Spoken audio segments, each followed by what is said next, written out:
की पाहायला गेलं तर महाराष्ट्रामध्ये एकूण इंजिनिअरिंगच्या किती जागा आहेत? कारण सध्या पाहिलं असता महाराष्ट्रामध्ये जर आपण इंजिनिअरिंग कॉलेजचा विचार केला तर नव्याने काही इंजिनिअरिंग कॉलेज कुठं ओपन झालेलं नाहीये. पण जे काही कॉलेजेस आहेत या कॉलेजेसमध्ये आपल्याला कोणकोणत्या कॉलेजेसमध्ये नवीन ब्रांचेस आहेत याबद्दल सुद्धा माहिती असणं खूप जास्त गरजेचं असणार आहे. त्यामुळं तुम्हाला पुढील काही स्लाइड मध्ये मी तुम्हाला शो करेन महाराष्ट्रातील एकूण इंजिनिअरिंग कॉलेजच्या जागा किती आहेत याबद्दल. तर यामध्ये तुम्हाला लक्षात येईल इंजिनिअरिंग जागेच्या अगोदर एक महत्वाचं आहे, महाराष्ट्रामध्ये इंजिनिअरिंग कॉलेजचे प्रकार किती आहेत. कारण विद्यार्थी बऱ्याच वेळेस काही ठिकाणी मिसगाईड होतात, मिसगाईड होऊन काहीतरी नको तेच कॉलेज या ठिकाणी मिळवलं जातं. आणि दुसरी एक महत्वाची काउन्सिलिंग प्रवेश प्रक्रिया अंतर्गत बरेच काही असे काउन्सिलर आहेत की खरंच खूप विद्यार्थ्याच्या मार्कानुसार चांगलं काम करतात, पण सध्या मार्केटमध्ये बरेच असे काही काउन्सिलर आहेत की फक्त आणि फक्त काही पर्टिक्युलर कॉलेजसाठी या ठिकाणी काम करतात. म्हणजे किती जरी मार्कचे विद्यार्थी त्या ठिकाणी जात असेल त्या विद्यार्थ्याला पर्टिक्युलर तेच कॉलेज या ठिकाणी सांगितले जातात. तर आपण या चुका करू नका, आपल्याकडून या चुका होऊ नये. आणि मी हे काही सर्वांबाबत बोलत नाहीये, काही गोष्टी आहेत त्या फक्त काही लोकांसाठीच बोलत आहे. कारण का आपण जे काही काउन्सिलिंग जॉईन करतो ते काउन्सिलिंग हे विद्यार्थ्याच्या लाईफ चेंजिंग साठी काउन्सिलिंग असते. यामध्ये विद्यार्थ्याचं चांगलं करायचंय की वाईट करायचं आहे हे फक्त काउन्सिलरच्या हातातच असतं.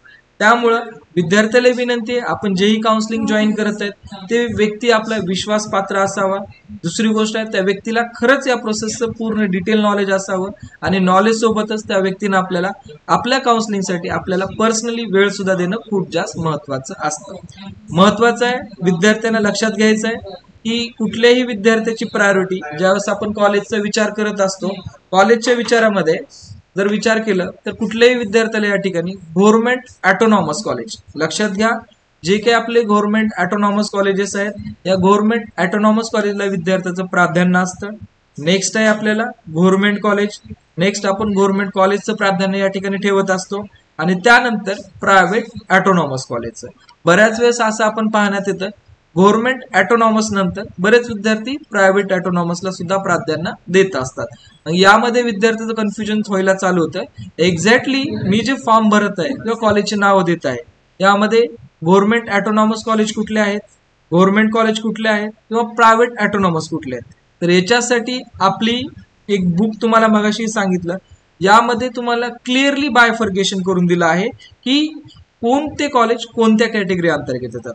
म्हणजेच गव्हर्नमेंट ऑटोनॉमस काय आहे हेही तुम्हाला क्लिअर होईल, गव्हर्नमेंट कॉलेज काय आहेत हे सुद्धा क्लिअर होईल, प्रायव्हेट ऑटोनॉमस काय आहेत हे सुद्धा क्लिअर होईल. आणि नेक्स्ट पार्ट येतो ओनली फॉर प्रायव्हेट कॉलेजचा. आणि बरेच असे कॉलेजेस आहेत, सगळ्यात टॉपचं जर कॉलेज सांगायचं झालं आयसीटी कॉलेज, असे आयसीटी कॉलेज सारखे युनिव्हर्सिटी डिपार्टमेंटचे सुद्धा या ठिकाणी कॉलेजेस आहेत. आणि नंतर जे विद्यार्थी सध्या कन्फ्युजन होत आहे डीम्ड युनिव्हर्सिटी कॉलेज, लक्षात घ्या डीम्ड युनिव्हर्सिटी म्हणजे स्वायत्त संस्था. विद्यार्थी इथं थोडंसं फसले जात आहेत कारण व्हीआयटीची संस्था आहे, पीसीसीची संस्था आहे, एमआयटीची संस्था आहे, जेएसव्हीएमची संस्था आहे, एमजीएमची संस्था आहे, सिम्बॉसिस आहे, अशा एक नाही बऱ्याच या ठिकाणी प्रायव्हेट युनिव्हर्सिटी आहेत. या ठिकाणी काही विद्यार्थी माझं ऍडमिशन सध्या झालेलं आहे, मला या ठिकाणी पीसीसीबी मध्ये मिळालं, तर लक्षात घ्या सावित्रीबाई फुले अंतर्गत येणारं पीसीसीबी कॉलेज हे वेगळं आहे. किंवा मी एका पर्टिक्युलर कॉलेजचं नाव घेऊ शकत नाही, सावित्रीबाई फुले युनिव्हर्सिटी अंतर्गत जेही कॉलेजेस येतात किंवा आपल्या महाराष्ट्र शासनांतर्गत जेही कॉलेजेस येतात या कॉलेजला ऍडमिशन मिळवण्यासाठी एकतर आपल्याला सीईटीच्या मेरिटानुसार अथवा जेईच्या मेरिटानुसार या दोन प्रोसेसनुसार आपल्याला ऍडमिशन मिळवता येतं. नसेल आपल्याकडे जर बजेट चांगला असेल तर आपण मॅनेजमेंट कोट्यातनं सुद्धा या ठिकाणी ट्राय करू शकतात. ज्याही विद्यार्थ्याला मॅनेजमेंट कोट्यातनं ऍडमिशन करायचंय असे विद्यार्थी पर्सनली येऊन भेटून आपल्या मॅनेजमेंट कोट्याच्या सीट बद्दल या ठिकाणी इन्क्वायरी करू शकतात. आणि डीम युनिव्हर्सिटीमध्ये कुठल्या विद्यार्थ्यांनी ऍडमिशन घ्यायचं आहे आणि कुठल्या विद्यार्थ्यांनी ऍडमिशन मुळीच घेऊ नये याबद्दल मी पुढील स्लाइड मध्ये सुद्धा याबद्दल इन्फॉर्मेशन तुम्हाला देणारच आहे जेणेकरून तुम्हाला याचा फायदा व्हायला पाहिजे.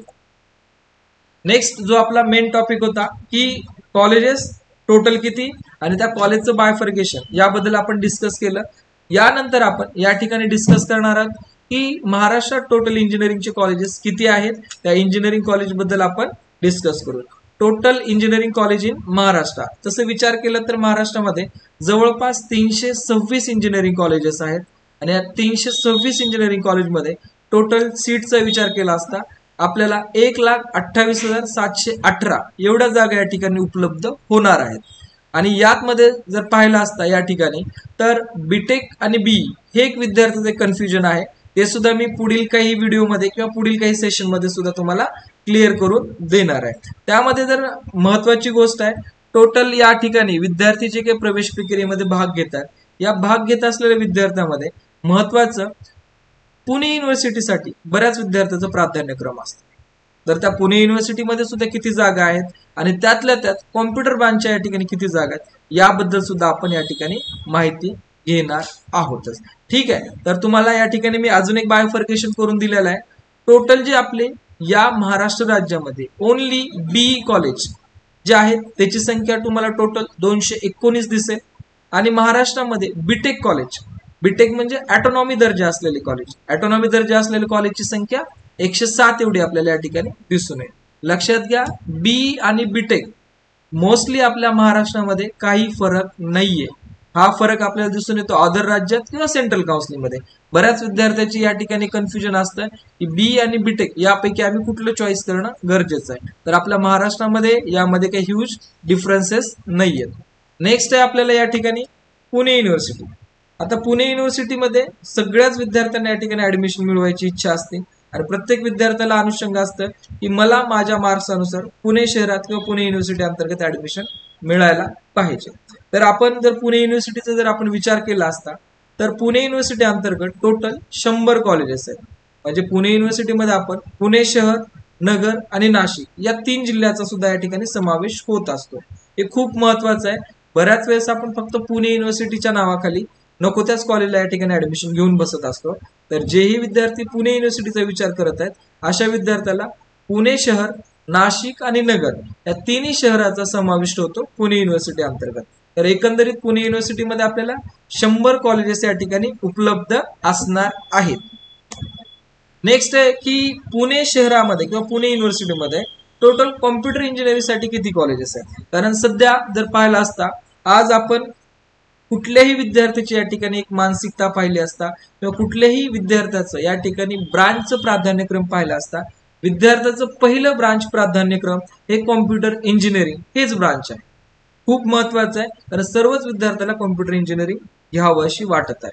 पण कॉम्प्युटर इंजिनिअरिंग मिळणार किती विद्यार्थ्याला आणि कोणत्या विद्यार्थ्याला हे सुद्धा मी तुम्हाला थोडक्यात त्याबद्दल माहिती देईन, जेणेकरून आपल्याला या ठिकाणी प्रोसेसमध्ये भाग घेत असताना ज्यावेळेस आपण ब्रांचचा विचार करू या ब्रांचमध्ये आपल्याला काहीतरी चांगलं मिळावं या अनुषंगानेच आपण या ठिकाणी माहिती घेणार आहोत. आणि महत्वाची गोष्ट आहे, जे विद्यार्थी लाईव्ह आहेत अशा विद्यार्थ्यांना या सेशनमध्ये पूर्ण सेशन झाल्यानंतर जर आपल्याला काही कॉलेज रिलेटेड, प्रोसेस रिलेटेड, कॉलेजच्या फीस रिलेटेड जर काही प्रॉब्लेम्स असतील तर आपण लाईव्ह सेशनमध्ये या ठिकाणी कमेंट बॉक्स आहे, कमेंट बॉक्समध्ये आपण विचारू शकतात. त्यानुसार मी तुम्हाला प्रत्येक क्वेश्चनचा आन्सर सुद्धा देणार आहे. तर या ठिकाणी टोटल इन्स्टिट्यूट आहेत 100 आणि त्या टोटल 100 इन्स्टिट्यूटमध्ये आपल्याला 10,581 ह्या फक्त कॉम्प्युटर इंजिनिअरिंगच्या जागा आहेत. लक्षात घ्या, यामध्ये IT, AIDS and machine learning, cyber security, robotics ह्या ब्रांचेस आपल्या वेगळ्या असणार आहेत. मी फक्त तुम्हाला कॉम्प्युटर इंजिनिअरिंग बद्दल सांगत आहे.